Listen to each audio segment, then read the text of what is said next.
estaba pensando que quería mencionar que la nueva gestión que asumió en la Facultad de Psicología el año pasado está muy decidida,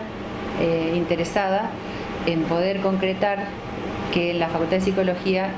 se pueda instalar la formación en psicología en emergencias. Eso es algo muy como con viento a favor, contar con esta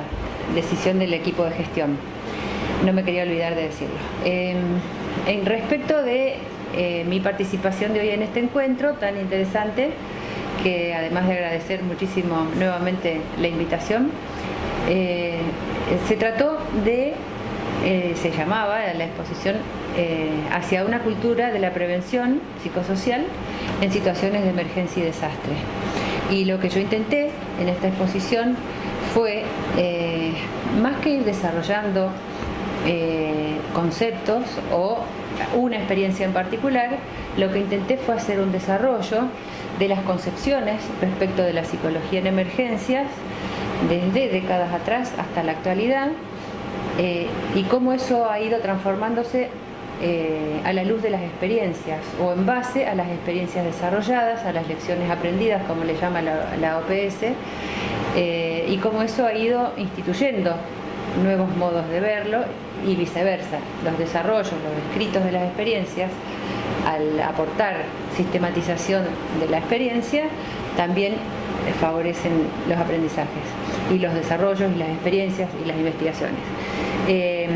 Fui desarrollando principalmente el concepto de prevención.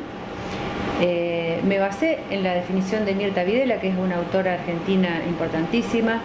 que ya desde antes del 90 ella fue precursora en el tema de la prevención, pero en el 91 edita el libro Prevención, Intervención en Salud Comunitaria, que es una de las bases para el trabajo en emergencias, desde una concepción muy clara en la que ella plantea que la prevención es preparar, organizar, anticipar, correctamente ella dice, preparar, anticipar, organizar los recursos necesarios para enfrentar un problema previamente identificado, diagnosticado por la propia población, que esto es importantísimo, que la población no quede por fuera. Estamos hablando de la década del 90, así que cuando en aquel momento todos los desarrollos en psicología en emergencias estaban enfocados en lo psicopatológico, porque fue la época en la que yo comencé mi primera tesis, y en el rastreo de antecedentes todo enfocaba desde ese lado. Como precursora de estos desarrollos que se fueron incorporando, después las organizaciones internacionales, en sus distintas normativas que se fueron haciendo, van avanzando también en ese desarrollo. Yo lo fui mostrando y lo iba ejemplificando con algunas de estas experiencias que estuve transmitiendo en los bloques anteriores. Lo que intentaba transmitir principalmente es que, aunque siempre se habló, sobre todo en las últimas décadas, ¿no? Siempre no, de la intervención en la emergencia antes, durante y después, la realidad es que siempre, incluso la preparación, ha sido para la intervención una vez ocurrida la emergencia, o sea, en pleno periodo crítico,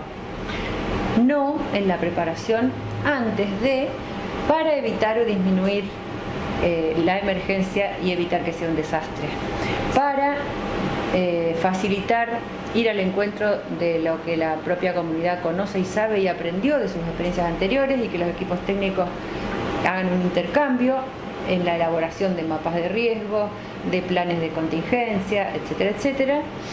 Y para eso trabajé con una fórmula, que es la fórmula del riesgo, que fue elaborada en San José de Costa Rica, también por un encuentro internacional sobre estos temas, que entiende que el riesgo es el resultado de la interacción entre la amenaza y la vulnerabilidad. Casi siempre se focaliza en la amenaza, que es el factor externo,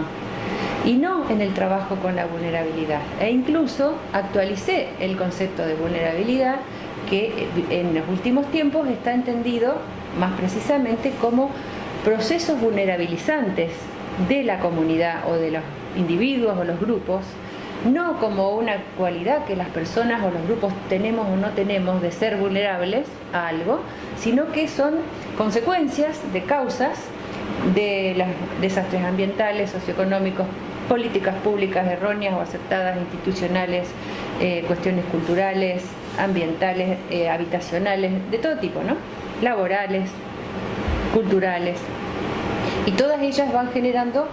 mayores o menores procesos de vulnerabilidad sobre los que es necesario trabajar, y a esto apuntaba principalmente con el enfoque preventivo desde el cual trabajamos. Yo insistí en la exposición en el antes de y todo lo que es posible y necesario hacer, que es lo menos abordado en general, ¿no? Eso no quita que el enfoque preventivo también está presente en el durante y en el después, porque durante y después se puede trabajar con el enfoque tradicional más pensado en lo clínico, o con el enfoque preventivo, que también siempre va a considerar dentro de las vulnerabilidades, aún durante, los recursos, las debilidades y las fortalezas de la población sobre las que trabajar y con las que trabajar. No solo las debilidades, sino también qué recursos valiosos esa población tiene, cómo desarrollarlos, cómo apelar a la participación activa de la gente en el periodo crítico y en el larguísimo periodo de recuperación, que en general es el desatendido porque se lo acompaña un poquito y después la población se la tiene que arreglar sola, en general, ¿no? Aclaraba esto porque esta mañana me quedó sin aclarar. Incluso podemos mencionar al autor Kaplan, que habló de los 3 niveles de prevención, entendidos desde este lugar y desde un enfoque comunitario también, que también se pueden aplicar tranquilamente al enfoque preventivo en psicosocial en emergencias, ¿no?